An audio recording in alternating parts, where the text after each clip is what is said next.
Welcome to the Heart of Money podcast, where we discuss the impact that money has on every area of your life and where you can learn to make smarter money decisions. Join our conversation as we discuss our past experiences, talk about how to make better money management choices, and in the end, make a commitment to being weird. Hey folks, welcome back to the Heart of Money podcast. This is episode 65. I'm your host, Austin Black, joined by my co-host, Bob Wessler, in a few minutes. And I want to encourage you to do two things for me. Number one, leave a 5-star review on the show. This helps us understand what you like about the show, gives us the feedback that we need to make it better for you, and helps us grow our audience with each rating that we get. Also, be sure that you subscribe to the show. Be sure that you make this podcast part of your weekly listening routine on every single Friday whenever we come out with a new episode. So subscribe and leave a 5-star review, and we look forward to having you join us each week. This week, we're going to wrap up our series on atomic habits for finances by talking about the secret formula to making the habits work for your money. There's certain things that we sometimes forget about, that we sometimes don't always acknowledge, don't always bring to the forefront of our minds. And habits is sometimes one of those. This week, we're going to look at why you need to make habits a subconscious action that you do, why there are certain elements that you need to focus upon to make them instinctive behaviors. And then we're going to wrap up with how you can make atomic habits for your money. So let's jump right into part 4 of our Atomic Habits for Finances series. Hey folks, there's one thing that I've learned in 2 years of coaching, and that is that everything starts with communication.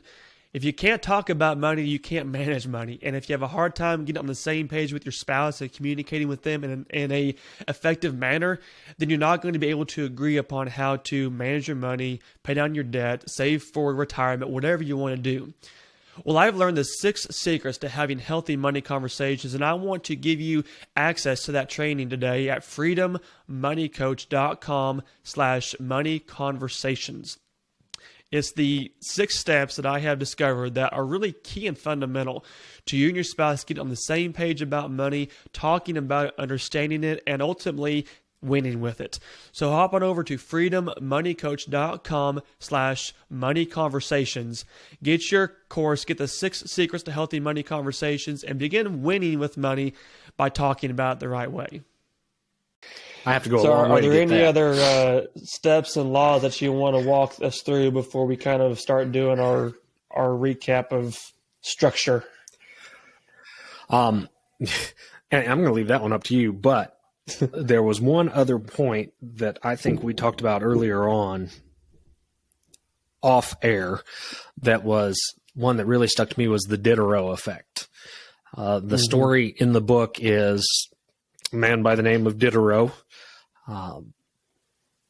wrote encyclopedias for his day, and he had a daughter that was getting married, and he couldn't afford the daughter's wedding. So the Empress of Russia, whoever, this happened in Europe, the Empress of Russia really liked Diderot's encyclopedias, so she bought his library to the tune of what today would be $150,000. I don't know how many centuries ago this was. It's probably 1800s, I'm guessing. So Diderot pays for the daughter's wedding. Not only does he pay for the daughter's wedding, he buys himself a nice robe. The idea was that Diderot now has this robe that's very nice, but the rest of his clothes don't look to match very well. So then he buys new clothes. Well, then his clothes don't seem to match his house. And so to match his clothes, he now goes and buys a nice couch. And once he has a nice couch, he has to buy a nice chair. And then he buys a mirror over the fireplace and this, that, and the other. The whole idea was, it's actually called the Diderot effect. And it's the idea that whenever you purchase something, you can't buy something by itself. Whatever you purchase has to come along with something else. Going back to, our fast food idea, it's called upselling. Would you like fries with that? You want to supersize it, whatever. Yep. When you go to buy an outfit, you buy the shoes, you buy the wallet, you buy the belt, whatever it is, you don't buy anything by itself. Now, I am misconstruing what the practice was in the book for this, but I'm looking at it purely from a financial standpoint of realizing that if you're going to purchase something, chances are more than likely that you're going to purchase something else to go with it. You buy a phone, probably buy a phone case. You buy a computer. Are you saying, I want to get some clarity around this because, my marketing head, just understands all of the selling behind this. What I'm curious about is, because this obviously has a name to it, is this something that subconsciously you cannot be satisfied with just one purchase, or is this something that there's always something else that can be added to what you buy? That is an excellent question. I'm thinking of it from the standpoint of, I would say that if you buy something, you could be satisfied with that purchase, but there are probably accessories that go along with it in our day and age of marketing. If you buy a boat, chances are more than likely you're going to have to buy a trailer. Yep.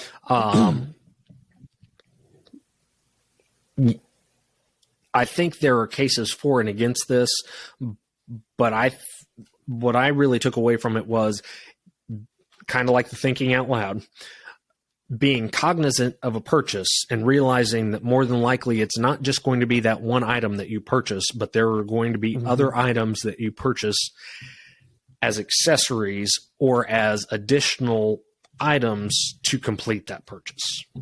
Yeah. Might not always be the case. You might buy a watch. Right. As I'm thinking through other just general consumable, not even necessarily consumables, but just let's say, your car, okay? You got to buy your car. You got to buy the insurance. You got to buy the tags. You got to pay for the taxes. You have to buy all the stuff that goes with your car, including the additional gas. I see just something like that even being a piece that you could throw in there of there's always something else to add on to it. You can't go to the grocery store and buy bread without milk, right? You can't have bacon without eggs. So I think I kind of agree with that sentiment, in that, it maybe our, mentally, I'm sure it's probably something mentally that, we have to, once we start, we have to add to that. I would say that there's probably, I think, because of my marketing background, there's got to be something there that you need to continue to fulfill a desire to have something once you start buying. But I am guessing, based upon what I thought of there and what you've kind of told me, that's probably more of there's always going to be something else that added to what you start with. Yeah, be cognizant that your purchase is probably not going to be the final dollar. Yep. That they're going to be. You can go to Taco Bell and not get your Pepsi. That's fine. Right. But are you going to go across the street and get a drink elsewhere? Or are you going to just eat that double-decker taco plain and have cottonmouth, or, Exactly.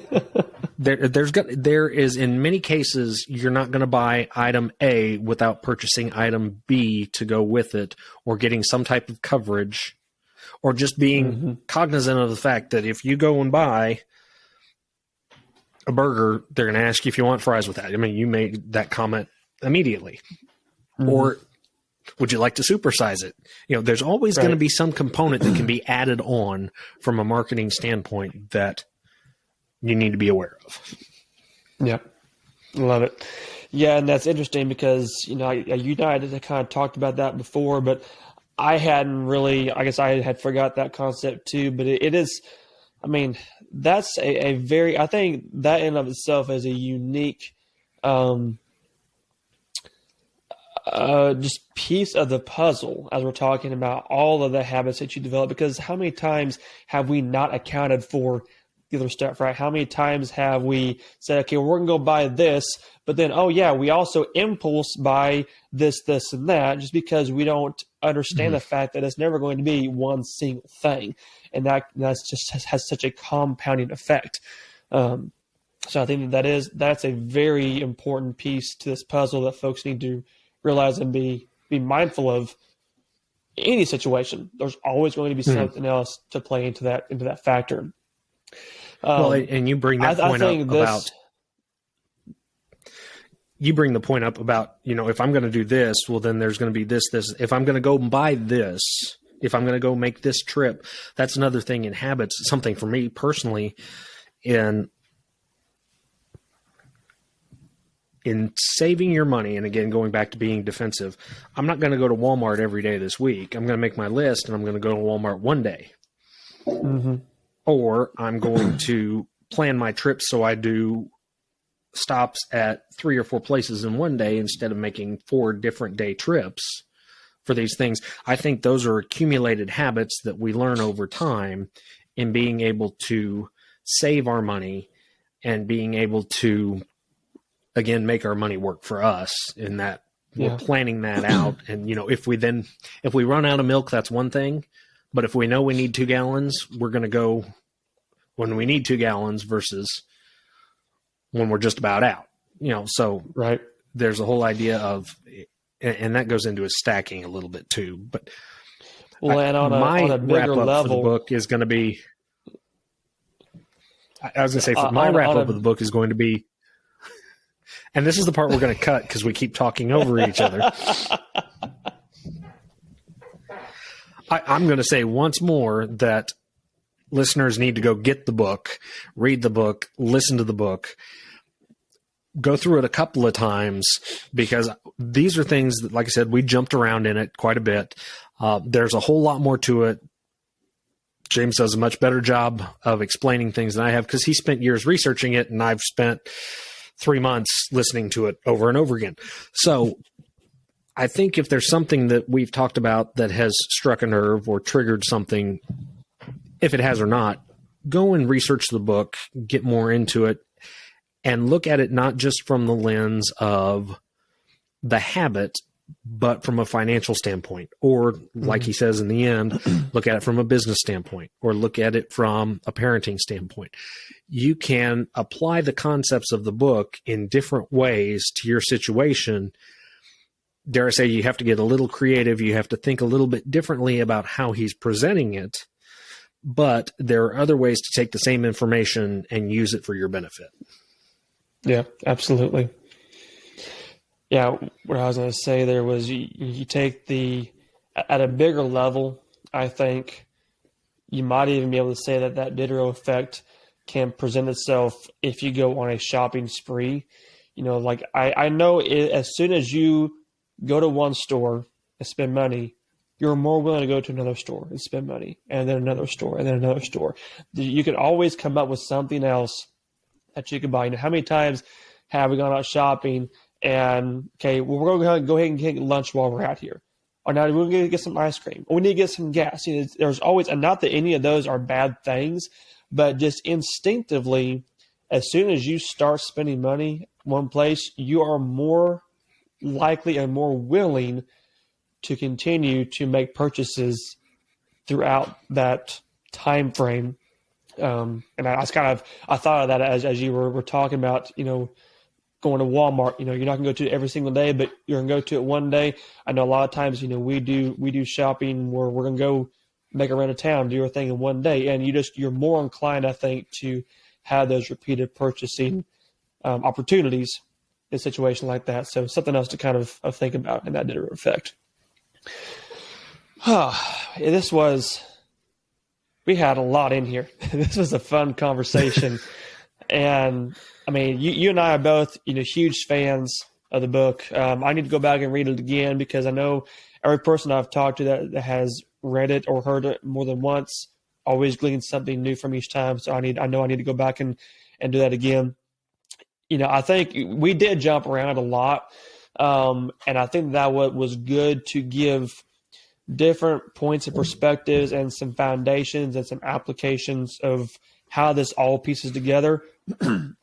I do think that if you go back and look at his 4 laws, you can line those up in a pretty standard fashion and apply it to any type of real money management. You have to start with that vision of what you want to do with your money. You have to start with that goal, with that why of what is your overarching financial identity, right, that you want to attain.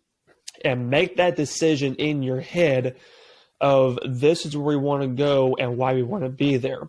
once you've got that, then you can come in and say, this is the person that we're going to become, the people we need to be around, and how we're going to actually implement these strategies. You begin measuring that, and as you're measuring that, you realize the fact that your behaviors, continue to mold that and modify that and improve, take away everything else. So I think that process is something that we can really apply to every level of the finances. And honestly, Bob, I mean, this, like you said before, this is nothing that we haven't been taught. I mean, you and I both, we implement this framework within our teachings every single time with clients, because you have to know where you're going. You have to have the right person to guide you there, or the right people to keep you accountable. You've got to know how to get there. Then you have to do the steps to actually make it happen. And I think that, all of that is standard of what we teach. But that's kind of based upon what you've talked about tonight. That's the outline and the kind of course of procedure that I see for it. I do recommend that people go and read the book, go study that, because there's a lot that we weren't able to cover, that we weren't able to dig into. Oh, yeah. But I think that as you take these main core strategies of vision, of identity, of triggers, of your behaviors, of the attractive and the unattractive and the obvious environments, those line out to make some extremely powerful habits and practices you can implement. And who knows, me, it's going to probably take everyone a little bit to really fully get into this mode. But like you said at the very beginning, the idea based upon what James teaches is 1%. And we really didn't even talk about that a whole awful lot. That's probably a conversation for another day. But that 1% improvement is just, it's just mind blowing what that can do, I think, in the overall scheme of things. Yeah. And the book, just in and of itself, is life-changing. Mm-hmm. If you apply it, learn from it, it can change your life. He pretty much points out obvious stuff that we've talked about elsewhere, and everybody's going to get something different out of it, but they can apply it, and as they apply it, it truly can change your life, which is, I think, an amazing aspect of this book in and of itself. Well, and there's very few things that you can say that about, I think. I mean, there's very few frameworks and formulas and teachings in this world that truly can be life-changing, and I do believe that this is one of them. And especially if folks, I feel like we should get an advertisement from James for promoting this so much. But if you go back and listen to, or in the beginning of the book, he shares his story and how he came to determine what creates these atomic habits. And James is no ordinary man. He's a superstar. He is an incredible, disciplined individual that honestly knows what it takes to be successful. And I think, Bob, that is one of the things that, it has the name Atomic Habits, and we covered from a high level, but the reality is that because of a 1% change each day, it doesn't take an awful lot to make a big shift. It does not take very much change and variation to have that high result. And I think that's probably one of the things that we fail to maybe dig into, but that's why people need to go read the book, because the simple tactics and decisions and modifications that you can make to your routine, to your beliefs, to your actions, to your habits have monumental results. And that's what I want to encourage people with, is we've talked about a lot of things that, seem common sense, seem straightforward, maybe sometimes seem like they don't have a big impact. But if you take that little minute adjustment, it has a tremendous impact. Yeah. And I don't want to make James sound like this gigantic superstar, even though if he listens to this, he is. But he started out just like anybody else, but he wanted to make a change. And so he didn't start off with this, I'm God's gift to the earth, and here's my book to you on how you change your life. He lived it. He wanted to make a change in his own life, and he put all the information together of what he gleaned from other people and came up with a book after years that worked for him, that works for everybody else, works for anybody that wants to put their mind to it, anybody that wants to make the change. And he ends the book by saying the habits that you create are not just that you're making habits. It's a vote for who you want to become. And that was full circle on the book. He wanted to make a change. This is the person he wanted to be. And by becoming the person he wanted to be, he had to do certain things. He created that change. He did the 1% betterment, created those habits, and became the person he wanted to become. He had to take the first step. Right. The first step is always the most important. Yep. Half done. Exactly. Man, we could talk all night about this, and I know that there's stuff that we didn't cover that we should have covered. We probably have to come back and add on, because especially that last kind of topic. I mean, I think it probably deserves an episode all of its own, and just the small changes and the 1% improvement, how we can apply that to our lives. So we might even come back and do another episode just on that. But boy, I love this book. I'm glad that we were able to really dig in and apply this to a financial concept. Hope that it's been encouraging and insightful for our listeners. And above all, I encourage people just to start. That's one of the things that people often ask me of, okay, if everything is a mesh, and if we just don't even know, if this is possible, where do we start? I said, you just start. You start by that belief. That is your first step that you had to take place. So if you want to implement atomic habits, believe that it can be done, and it will be done. And I think that's probably the biggest catalyst for anyone's success with this. Do something. Exactly. Do something. Exactly. Well, Bob, so as we're recording this, we're wrapping up the year, but as this releases, we'll be in January. So hope that you will have and did have a splendid new year, and that we have a great 2023. It's exciting, and I can't wait to see what conversations continue to come down the pipeline. And we'll see what Mr. Clear comes back and rebuts us on everything we've said and puts us on a course correction for how we should form our habits. Who knows? Maybe he'll write an Atomic Habits too and have us co-author with him. You never know. Right. Anything can happen, right? That's right. Make it obvious. Exactly. I'll send him a message tomorrow. Tell him we got a good proposition for him. There you go. All right, my friend. Stay safe. Stay warm. We'll catch you again next week. All right. See you then.